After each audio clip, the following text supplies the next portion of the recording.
하나님은 여러분들 사랑하십니다. 오늘 예배와 말씀을 통해서 하나님의 음성을 듣게 되시기를 바랍니다. 오늘은 유리영교회가 이 땅에 세워진 지 33주년이 되는 너무나도 뜻깊고 기쁜 그런 날입니다. 우리 이정근 목사님과 또 이부강 사모님, 어렵고 힘든 이민 척박한 이 광야에 하나님의 콜링을 받으시고 교회를 세우셨어요. 33년이라고 하는 긴 기간이 지났습니다. 33년은 예수 믿는 우리에게는 굉장히 뜻깊은 그런 숫자입니다. 왜냐하면 주님께서 이 땅에 머무르시다가 가신 연수가 33년이기 때문이신 것입니다. 예수님이 33년 되셨을 때에 십자가 지시고 그리고 부활하셔서 예수님의 모든 지상사역을 마치고 성천하여서 지금은 영적으로 하나님 우편에 계신 것입니다. 이 33주년을 맞이해서 우리가 지금까지 졌던 많은 십자가들, 그 십자가가 이제는 부활의 역사로서 열매 맺는 놀라운 하나님의 은총이 임하기를 바랍니다. 우리가 신앙생활을 하면서 교회가 어떤 곳인가를 아는 것이 신앙생활에 또 교회 생활에 굉장히 중요합니다. 교회가 어떤 것인가를 알고 신앙생활을 하는 것하고 모르고 신앙생활을 하는 것하고는 엄청난 차이가 있습니다. 오늘 이 본문 말씀에서는 교회에 대해서 이야기를 해주고 있습니다. 교회라는 용어가 성경을 쭉 보시면 구약에는 안 나타나요. 물론 다른 용어로 해중이나 이런 표현으로서 나타나지만 교회라는 그 단어 자체는 구약에는 나타나지를 않습니다. 근데 신약에 154번 정도 나타납니다.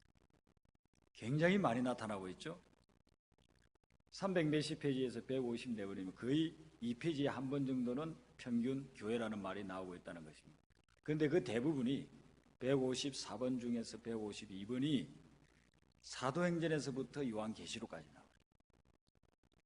예수님의 생애를 다룬 예수님의 말씀이 기록되어 있는 마태, 마가, 누가, 요한복음을 우리가 사복음서라고 하는데 이 사복음서에는 딱 2번밖에 안 나와요.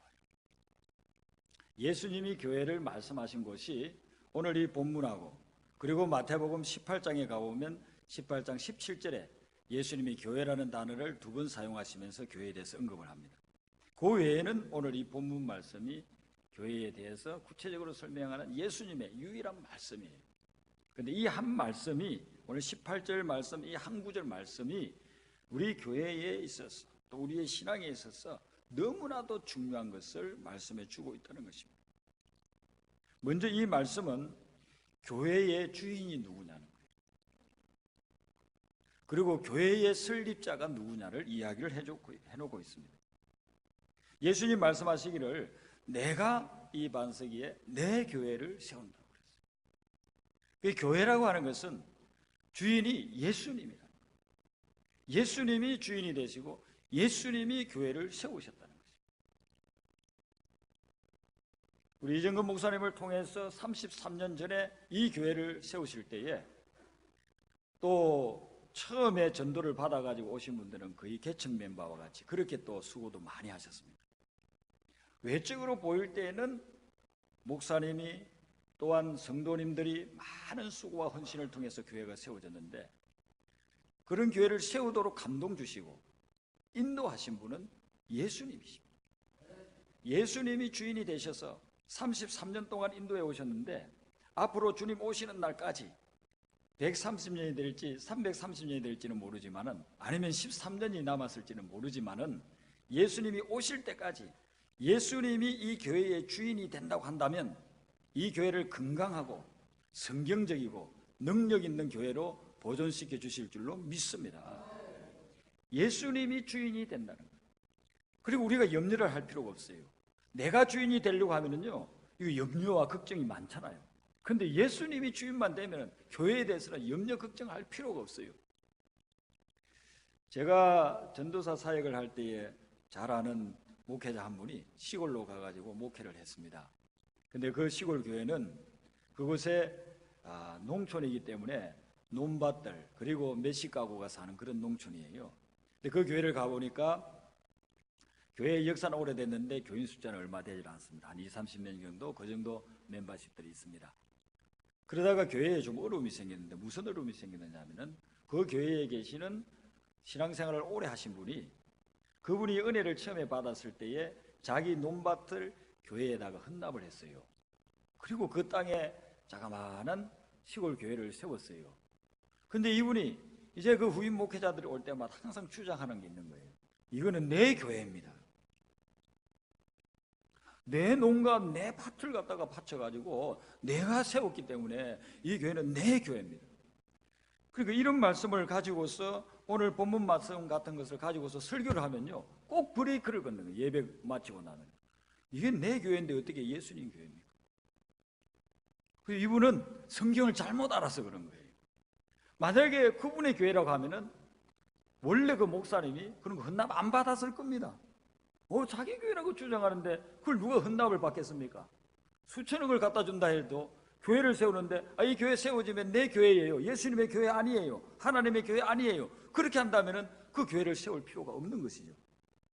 무언가를 성경을 잘못 알고 온동했기 때문에 목회자들과 많은 충돌이 있었다는 거예요. 그 고민을 가지고 와서 같이 상담하고 이야기한 그런 적이 있습니다. 성경에서는 분명히 이야기하기를 교회라고 하는 것은 어떤 교회든지 간에 예수님이 세우시고 예수님이 주인이 되신다는 것을 이야기를 하고 있습니다. 이 부분을 우리가 늘 제대로 가지고 있어야만 교회 생활이 건강해질 수가 있는 거예요. 교회가 교회 교인들 중에서 한 명이라도 이 교회는 내 교회라, 내 마음대로 할 수 있는 곳이야, 이렇게 생각되어지면 거기에는 성령이 떠나가게 되고 하나님의 역사를 볼 수가 없다는 거예요. 그러나 반대로 예수님이 주인임을 늘 고백하고 공동체가 10명이 모이든 100명이 모이든 10,000명이 모이든지 간에 이 교회는 예수님이 주인이시고 예수님이 세운 교회라고 그렇게 고백만 한다고 한다면 거기에 놀라운 성령의 역사가 일어나게 될 줄로 믿습니다. 이 교회를 예수님은 뭐라고 했느냐 하면 내가 세울 거라고 그렇게 이야기했습니다. 이때는 예수님이 세운 교회가 아직 없었을 때예요. 예수님이 아직 십자가도 안 지셨고 부활도 안 하셨고 예수님이 약속하신 성령도 오지 않으셨어요. 근데 그 이후에 사도행전 2장에서 예수님의 약속대로 성령이 충만하게 임하니까 그 성령 충만을 통해서 교회가 탄생했어요. 그래서 이 지구상의 역사상 최초의 예수님이 세운 교회, 성령 충만을 통해서 세운 교회, 예루살렘 교회가 세워졌던 거예요. 그리고 그 예루살렘 교회는 자기들만 이렇게 있지를 않았어요. 그 교회를 통해서 또한 파송된 사람들이, 흩어진 많은 사람들이 가서 안디옥 교회를 세우고 또 예수님의 제자들과 사도 바울 같은 사람들을 통해 가지고 로마의 교회가 세워지고 고린도의 교회가 세워지고 에베소의 교회가 세워지고 갈라디아의 교회가 세워지고 데살로니가의 교회가 세워지고 수도 없는 교회가 세워졌어요. 그리고 그 교회들이 또 교회를 세웠어요. 그래서 2000년 동안 지금까지 수많은 교회가 세워졌고 지금 70매덕의 이 지구상의 인구들 중에서 거의 23, 4억이 예수님을 믿는 사람이 된 거예요. 이게 예수님이 세운 교회예요. 그래서 역사적으로 우리가 그것을 올라가 보면 유니온교회가 33년 전에 세워졌고 또 유니온교회를 세우게 된 이정건 목사님은 한국에서 또 신앙생활을 누군가를 통해서 하시게 되었고 또 그 교회를 세운 분은 또 그 어떤 분의 영향에 의해서 전도를 받아가지고 예수님 믿어서 목회자가 되었고 이렇게 자꾸만 그것을 올라가면 결국 어디로 가느냐 하면 예수님께로 올라간다. 근데 이 예수님께서는요 교회가 든든하게 세워지기를 원하십니다. 유니온교회가 33년, 길다면 길고 짧다면 짧은 그런 기간이지만은 그동안 많은 교회를 세웠습니다. 그리고 많은 선교사들도 파송하기도 하고 지원도 했습니다. 유니온교회에 지금 앉아 계신 성도님들 중에서 한 15년 전에 신앙생활, 그때부터 다시 지금까지도 신앙생활 계속 여기서 하고 계신 분들도 계시지만은 저도 유니온 교회가 후원하고 기도해주고 파송해 주셔서 그래서 한국에 가서 교회를 세울 수가 있었습니다. 왜냐하면 예수님의 열망과 갈망이 이 땅에 또 새로운 교회를 세우기를 원하시기 때문이에요. 그때 상황이 좋았던 게 아니에요. 모든 게 넉넉했던 게 아니에요. 이민생활 다 그때도 힘들고 지금도 힘들지 않습니까? 한국은 1997년도에 IMF가 와가지고 너무나도 힘든 상황이었습니다. 그런데 하나님께서 기도만 하면 너는 한국으로 가서 개척하라고 하셔서 그래서 98년 6월 24일에 여기에서 떠나가지고 한국에 가서 교회를 세우게 됐습니다. 유니온 교회의 정신을 가지고 기도하면서 복음을 전했습니다. 성경의 말씀을 붙잡고 하나님께 매어 달렸습니다.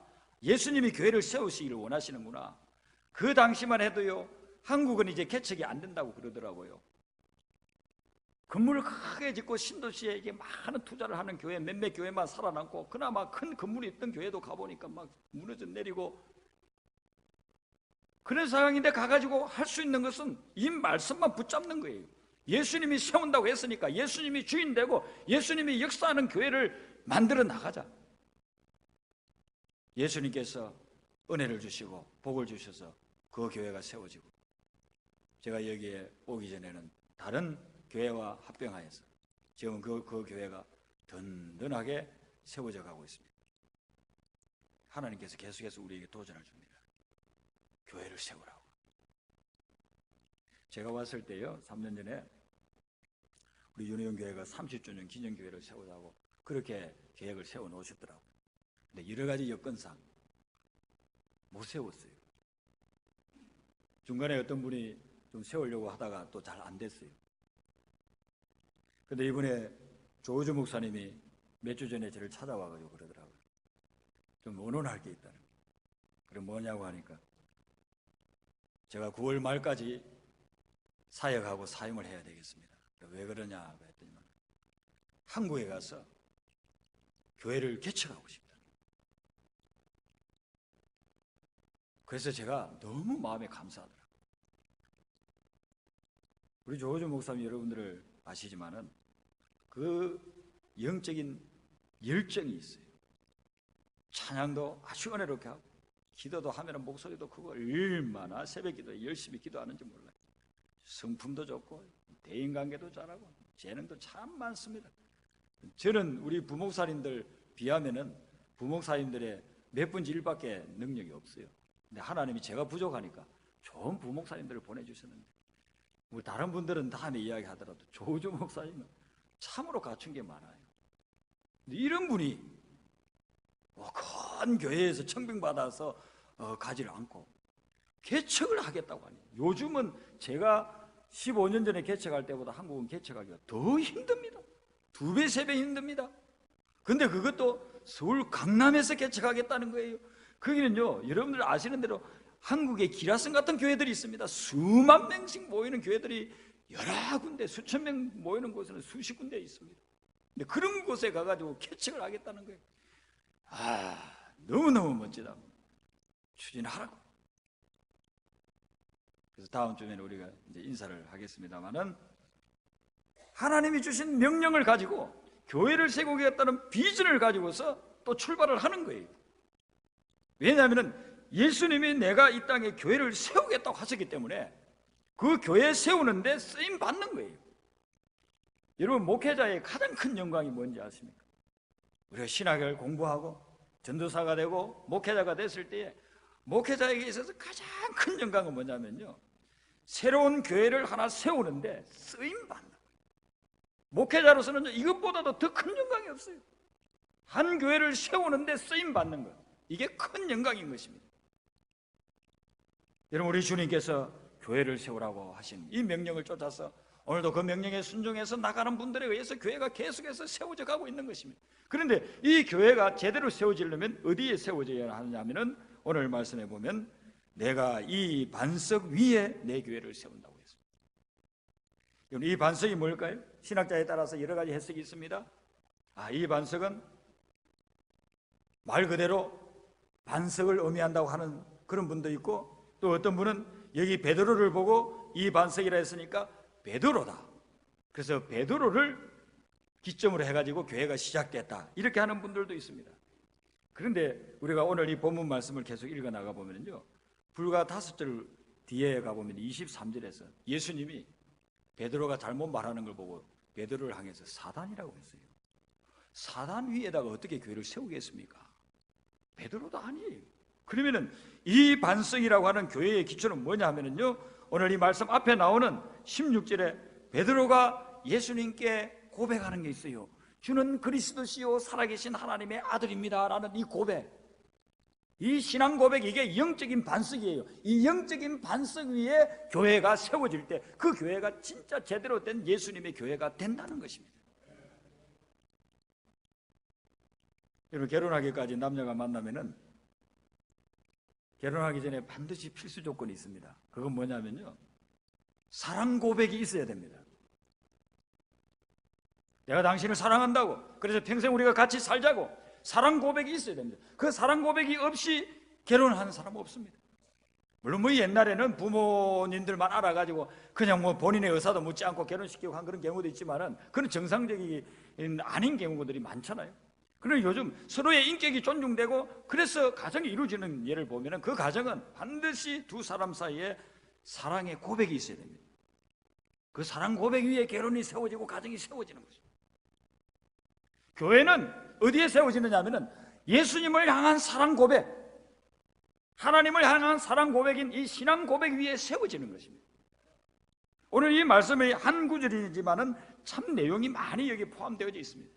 어떤 게 신앙 고백이냐 하면은요, 16절에 보시면 크게 세 가지가 나오는데요, 예수님을 향해서 주님이라고 부릅니다. 예수님이 내 삶의 주인이라는 것은 그런 고백입니다. 그 다음에 그리스도시요 했는데, 그리스도라고 하는 말은 기름 부음을 받은 자라는 뜻인데, 이것은 우리를 죄에서 구원해 주시는 분을 이야기합니다. 주님이 나를 죄에서 구원해 주셨습니다 하는 그런 고백이 있는 것입니다.